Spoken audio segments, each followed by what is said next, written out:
ব্যাঙ্গালোরে বঙ্গোৎসব। এখানে রয়েছে বাঙালি মানুষ, বাঙালি খাবার, বাঙালি সাজসজ্জা, আর কি চাই। তো সব কিছু মিলিয়ে আমরা পিছু পা হয়নি, পৌঁছে গেছি বঙ্গোৎসবে। ওকে, তো আমরা বঙ্গ উৎসবে চলে যাবো। আর আমরা অনেক অলরেডি উঠে গেছি, একদিন কিছুক্ষণের মধ্যে পৌঁছে যাবো, তাই তো? চলো, বাই বাই। उधर से घूम के आना है। এই এক্সিবিশন বা সমাগমটি হয়েছিল ব্যাঙ্গালোর প্যালেসে 9 নম্বর গেটে। তো আমরা সেখানেই যাচ্ছি। উল্টো দিকে থাকার জন্য আমাদের গাড়িটা এক পাক ঘুরে নিয়েছে, আর এই ঘুরতে ঘুরতে আমরাও পৌঁছে গেছি তোমার ব্যাঙ্গালোর প্যালেসের মধ্যে। আর এখানে দেখো প্রচুর তোমার দেখলাম রাজস্থানী লোক ছিলেন। আই থিঙ্ক ওনাদেরও কোনো একটা কিছু ফাংশন ছিল। সব শেষে আমরা একদম সম্মুখে উপস্থিত, আর সামনেই রয়েছে অ্যাস্ট্রোলজার দেবলীনার একটা বড় সড়ো পোস্টার, আর এই রয়েছে বঙ্গোৎসব। তো আমরা একদম প্রিন্সেস গ্রিনের সামনে উপস্থিত। ও আমাকে ক্যামেরাটা ঠিক করে দিচ্ছে একটু। আর এই সামনে যে জায়গাটা দেখছো, এখানেই সমস্ত গাড়িগুলো এসে স্টপ হচ্ছে, এবং যারা ভিতরে যাবেন তারা ওখানেই নামছেন। তো চলে এসেছি বঙ্গোৎসবের সামনে।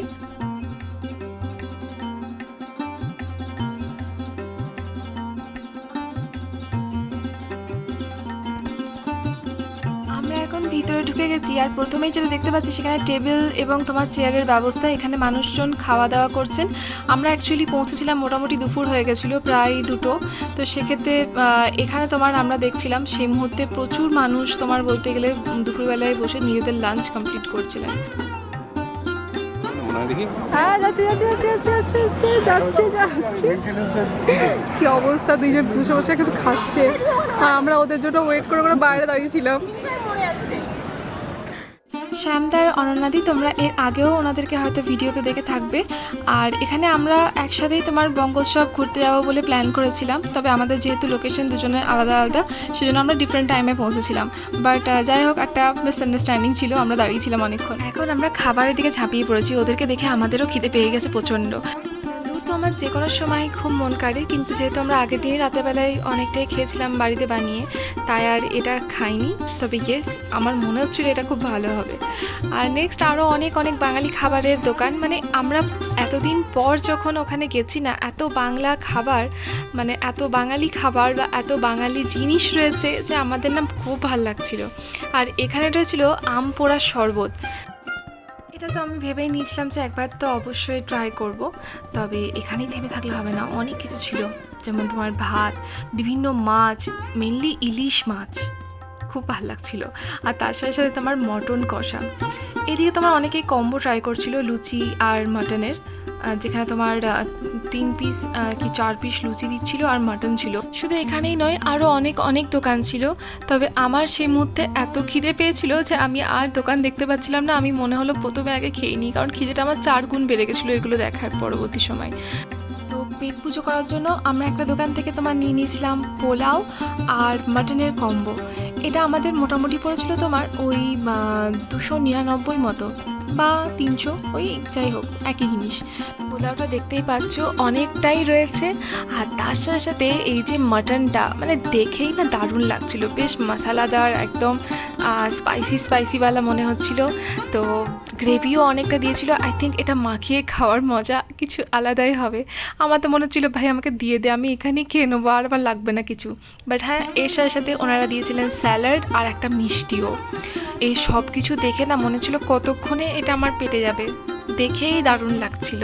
আর বলে না, চোখে দেখলেও তোমার অনেকটা তুষ্টি হয়, খাবার কোনটা ভালো কোনটা খারাপ মনে হয়। এটা চোখে দেখেই এত সুন্দর লাগছিল, আমার তো মনে হচ্ছিল খুব ভালো হবে। আর এর পাশাপাশি ছিল বিরিয়ানিও। বিরিয়ানিটাও আমার খাওয়ার খুব ইচ্ছে ছিল, বাট থাক, পরের বার না হয় খাওয়া যাবে। আজকে অনেক দিন পর পোলাও পেয়েছি, তো না হয় পোলাওটাই খেয়ে উদ্ধার করে ফেলি। সব কিছু খাওয়ার শেষে আমরা সবাই মিলে একটা করে আইসক্রিম খেয়েছিলাম। বলো, তোমরা বক্তব্য বলো। हम नन्ना मुन्ना रानी है, देश का सिपाही है। हाँ, बोलो मेरे संग जय हिंद। জয় হিন্দ। এনার এত বক্তব্য, মানে মেন ব্যাপার হচ্ছে এনাকে সব কিছু আমি ধরিয়ে দিয়েছি। আমার ব্যাগগুলো ছিল সেগুলো সব ওর ব্যাগের ভিতর, মানে এই বড় ব্যাগটা নিয়ে যাই মনে হয় আমাকে উদ্ধার করার জন্য। তো চলো এবার হলের ভিতরে ঢোকা যাক। অনেক মজা মস্তি হয়ে গেছে, খাওয়া দাওয়া হয়ে গেছে, এবার কে কে রয়েছে আর কি কি জিনিস রয়েছে সেটা দেখার পালা। এখানে তো শুধু খাওয়া দাওয়াই নয়, এখানে তো আমার সাজসজ্জার সমস্ত জিনিসপত্র রয়েছে। এই শাড়িটা আমার এত ভালো লাগলো এবং তোমার খুব নরম ছিল, সব থেকে বড় জিনিস সেটা, পচা গরমে এত নরম নরম শাড়ি।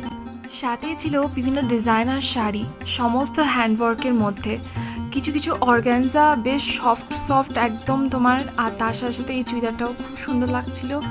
বাট আমার যেটা সব থেকে বেশি চোখ কেড়েছিল সেটা হয়ে যাচ্ছে এই মিন্ট কালারের, ঠিক মিন্টও নয় আবার তোমার স্কাইও নয়, একদম পুরোপুরি আলাদাই কালার। খুব সুন্দর লাগলো আমার এই শাড়িটা, একদম ইউনিক হাটকে টাইপ।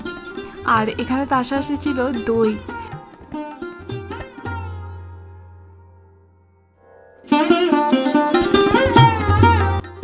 তার সাথে মধু, সর্ষে অনেক কিছুই ছিল। আর এখানে পাশেই ছিল মোহরের পাঁপড়। এটা আই থিঙ্ক যারা চেনো বা যারা বিং গর্জাসের রয়েছে তারা জানবে এনাকে। এখানে তোমার কিছু হ্যান্ডমেড মানে মাটির তোমার কারুকার্যযুক্ত কিছু জুয়েলারিস দেখছিলাম, যেটা দেখে আমার পুরো মনে পড়ছিল আমাদের বোলপুরের কথা। আমাদের সোনাঝুরিতে এরকম এত অসাধারণ অসাধারণ জিনিস রয়েছে, আর কত শিল্পী তোমার এরকম জিনিসগুলো সেল করে থাকেন। তবে এই রং বেরঙের জিনিসগুলো সত্যি মানে কার না মন কাড়বে। আমি এখানে অনেকক্ষণ ধরে দাঁড়িয়েছিলাম। সেই এই দুর্গা প্রতিমাটা আর তার সাথে একটা রাজস্থানী পাগড়িওয়ালা মোচওয়ালা মানুষ, খুব সুন্দর লাগছিল। লক্ষ্মী গণেশ কি না ছিল, প্রচুর ওয়াল হ্যাঙ্গিং থেকে শুরু করে তোমার ফ্রিজ ম্যাগনেট অনেক কিছুই এখানে দেখছিলাম আমি। চোখে পাওয়ার থাকার জন্য অনেক ক্ষেত্রে আমি সানগ্লাস অতটা পরি না, কিন্তু খুব ভালো লাগে আমার। আর এই কিউট কিউট বাচ্চাদের জন্য যে সানগ্লাসগুলো রয়েছে না, কি দারুণ লাগছিল দেখতে। যাই হোক, সানগ্লাসের প্রচুর কালেকশন ছিল।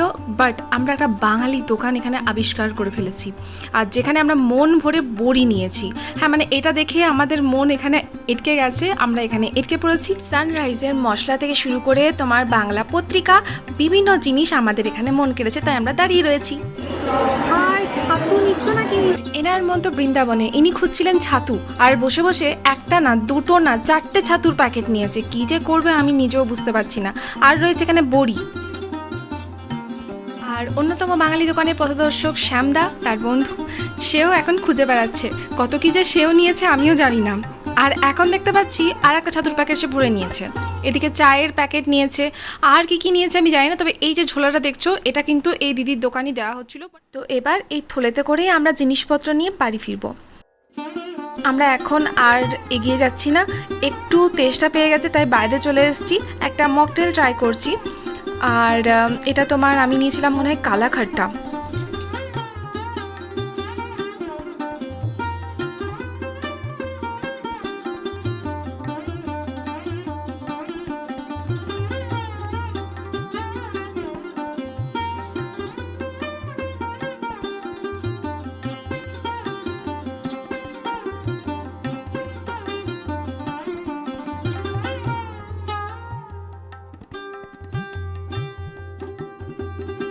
তো এবার রেডি হয়ে গেছে আমার ধোঁয়াধার কালাঘাটটা। যতই বড় হই না কেন, এই স্মোক দেখলে না এখনো মনের মধ্যে খুব আনন্দ লাগে যে কি আছে এর ভিতরে, কেন এরকম স্মোক হচ্ছে। তো এত আনন্দের সাথেই আমি এখন এটাকে মুখে লাগিয়ে ফেলেছি। এটা মোটামুটি টেস্ট ছিল, খুব একটা ভালো না। আর অবশেষে আমার দেখা হয়ে গেছে অ্যাস্ট্রোলজার দেবলীনা চ্যাটার্জির সাথে। হয়তো তোমরা এনাকে ফেসবুকে অনেকেই দেখে থাকবে, এনার রেমেডি প্রচণ্ড হেল্পফুল। আর এখন আমি চলে এসেছি স্নেহার সাথে দেখা করতে। ওর চিকনকারি সত্যি আমার খুব পছন্দের, আর ওর কাছ থেকে আমি নিয়েছিলাম একটা ধুতি, চিকনকারি কাজ করা ধুতি, খুব পছন্দের। তো এই হলো স্নেহা। লাস্ট অন চিকনকারি তোমরা পেয়ে যাবে ফেসবুকের মধ্যেও। বেশ কিছু সময় পর সবার সাথে দেখা করে খুব ভালোও লাগছিল। আর এরপরে সন্ধে তো নামছে, আর এত সুন্দর চারিদিকে আলোর মধ্যেই মনটাও যেন আলোতে ভরে যাচ্ছিল। কি সুন্দর একটা খোলামেলা পরিবেশে এই পুরো প্রোগ্রামটা হয়েছে।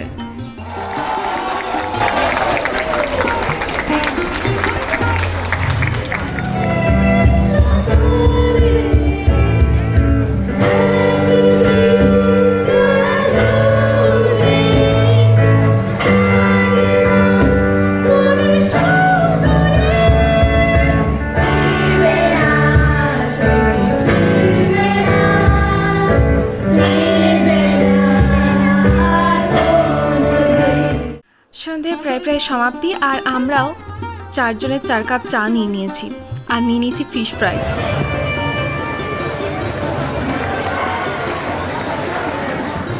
চেয়ারে বসে এই গাছের সৌন্দর্য উপভোগ করলেও মনে হচ্ছিল যেন সন্ধ্যাটা আরও কেটে যাবে, কোনো সমস্যা হবে না। তবে যাই হোক, আবারও আমরা একটা প্লেট নিয়ে নিয়েছি তোমার মাটন চপের। এটা খেয়ে না হয় এবার বাড়ির দিকে পাড়ি দেবো।